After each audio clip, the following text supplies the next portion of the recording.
Welcome to Let's Talk About It. It has been so very crazy with different kinds of stories from every individual who has been on the show. Today, I have someone today who I have listened to a story, and the story is so very touching. I would now like her to introduce herself. Please, ma'am, can you introduce yourself to the public? All right. Hello, everyone. Thanks for having me on this show. My name is Victoria Kayode.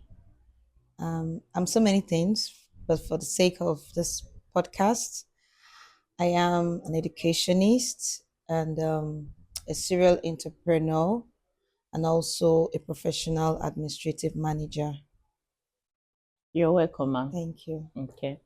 This show is designed to everyone who has been in a difficult situation, who have experienced a difficult situation and has not been able to express it, you know, to anyone. And this show is designed for you to express it, for people out there to hear it, for one or two to learn about it, to learn from it. You understand me? So I would now like you to tell us that experience, that difficult experience that you have experienced for us to hear. All right. Thank you very much. Okay. Okay. Have not told my story to so many people.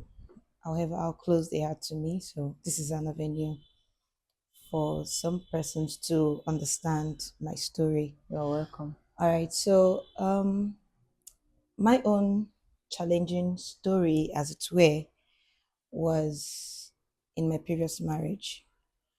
If you would tell me that I was gonna get divorced, I would tell you hell no, because even back then when I was in school as a single lady, I could count how many couples who were actually my friends and were in school that had issues, and I counseled them. And also being a pastor, but would I say, unfortunately, I happened to get married to someone who was very good at deception, and I only got to discover that from our wedding night. I mean, like after the reception, I began to uncover one lie after another. Okay. And the funny part of it was, if I had decided on that day I wasn't going to continue with this, I had enough grounds too. Okay, But please, can I just stop you there? Sorry. okay, When you say dissection, do you want to specify, like, just go into what this the dissection was details. is? Yeah. Okay. First and foremost, when we're preparing for the marriage, we had some conversations talking about our dreams, aspirations, our plans, and all of that. I told him of my intentions to own a school, and he was like, "Oh wow, that's also something he has in mind. We could start up something, and he was going to introduce a tertiary institution and blah blah blah blah." He made it look like he was keen into that vision, Yeah. and all of a sudden, just some few weeks to the wedding, at first he said he was going to set up a cement shop for me. I was like, no, no, no, this Snake is. shop. I was Ooh. like, this is not me. I don't see myself sitting down, in a cement shop and Wait, I don't get it. When you say smell shop, what smell is it? Is it for house or? yes, for building, yes, for Oh dear house. me. So Okay. I told him that was a no for me, Yeah. and not quite long after, I think it was 2 weeks to the wedding, someone told me that um, he has started building the foundation of my school at the front of the house, you know. And I was excited about that. The funny thing was, I never gave him that condition that you have to, Do it do this before I get married to to you. you. You Okay. understand? So I don't see any reason why he had to tell me such lie. So now you understand why I started uncovering the Completely. lies starting from the wedding day. Yeah. So you can imagine coming from the reception, moving our things inside, and I looked through the whole compound, and I wasn't seeing any foundation of anything. I was like, "What is going on here?" He just looked for a story and just blah blah blah. At that moment, I was like, Right. "Wow." Can I just stop you there? Okay. Um, do you was this situation was it the reason you broke up with him? Was it? No, no, no. Like I said, if I wanted to like cut it at that moment, Mm, I believe everyone will want to listen to my story. But being a matured Christian mm. and a pastor, I didn't want to, and funny enough, I and my sister got married on the same day. Right. Okay. When So you not finally married and you see it was nothing to be compared what he promised you, yes, then you decided to let the marriage go on. exactly. Oh, So I was still bent on, okay, if it's just lies, we'll walk through it. okay. I began to endure his excesses. I started uncovering some many more lies. But then I was still myself. And in all of this, I never shared this with my sister or my dad. Of course, I didn't really have friends. I could say I have associates. And when I say associates, I mean, people from church. But I never mentioned the things I was going through in my marriage because Okay. I understood the consequences of involving a third party. Was it abusive? Um, when you say verbally, he Mm. was verbally abusive, Wow. emotionally abusive, but Wow. thank God it didn't get to that point of being physically Wow. violent. Okay. But when you want to understand a narcissist, Mm. that was who I actually got married to. Mm. Sometimes when it starts, and if you want to understand what it means for a man to nag, as a lady, I don't even like nagging, so you won't find me nagging.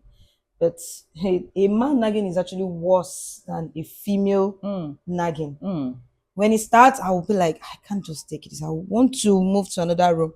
This man will follow me. Oh dear me. Sometimes when I'm like, I can't take this, when I'm like, okay, let me even move out of the house, he will start shouting, and the old neighbors will Oh dear. hear what was going on. So So, what normally like bring that nagging argument? What specific thing that always petty, petty things. It will amaze you, petty, petty things that you would not even expect maybe a youth that's or an relationship. adolescent Mm. to complain about. And okay, even if you want to complain about something, there are better ways to Go present, back. Mm. your talk, your argument, and all that. Okay. But Right. So, do you know the time it got out of hand and how did you manage it and what led to you guys having an agreement to divorce? all right, so when it started getting out of hand was when he would leave the house. You know, at first he said he would, because of the distance Yeah. from the house to the place of work, he said he would like to stay there maybe for 2 3 days, Yeah. come back. After a while, it changed to a week, come back by weekend. Before you know it, it changed to, okay, traveling with my colleagues to Abuja, sometimes to Benin, sometimes we say to Ogun State. We just call some names and all of that. And in all of this, I wasn't, because I was this understanding person. If it's due to work, no problem. So I never complained about it. But then um, I got my first job offer after I got married to him. Okay. And would you believe that this man said I shouldn't work? Okay. He wouldn't want me to work with anybody. I was like, why? He said he doesn't want his wife working under anybody. And I have my master's degree. Like, I didn't go to school for nothing. The school we talked about, you're not forthcoming with it. So I can't just sit at home. This is not me. So what he did was, on several occasions, he'll tell me, whenever I talk about it, he'll say I should write the list of the things I needed for my school. Mm. I did, and could you believe that? Okay, At the point I told him I don't mind starting from the house, at Mm. least from the sitting room. I can start a crutch Yeah. from there.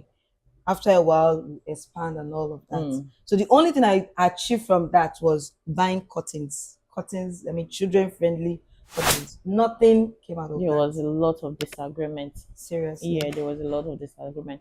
So that particular day you decided to before divorce, I know you guys have separated.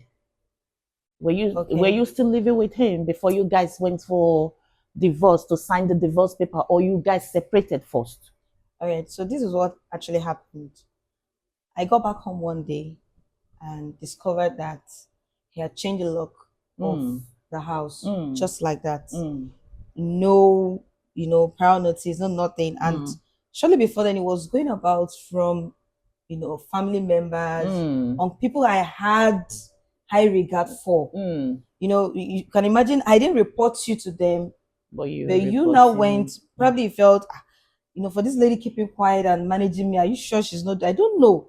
Probably he now got afraid or something. And then at the point I caught him, some chat and all that. And what I did was to call his attention to it. I don't like what I'm saying. Was cheating?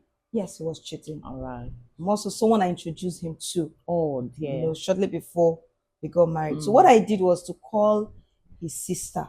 That was all. So I don't know if out of retaliation, he felt okay. So if you could, say this kind of a thing to my sister, whom whom probably respects me, so okay, let me also tarnish your image. Yeah. And that was how he just went about to my pastor, to my dad, to my uncles. I was like, even to his people had not even met. When they call me and they're like, what I've actually gotten myself into, as a newly wedded wife, you would have this expectation of meeting more of your husband's people and all of that. So instead of, this, expectations being met with nice pleasantries and all that, what you're getting is like a bad person kind of vibe. Oh dear. So I was like, no, no, no, I don't just understand it Oh. anymore. Oh, this is so sad. Please, now we are going for a break. When we come back, we go more details about this. Thank you. Welcome back to Let's Talk About It.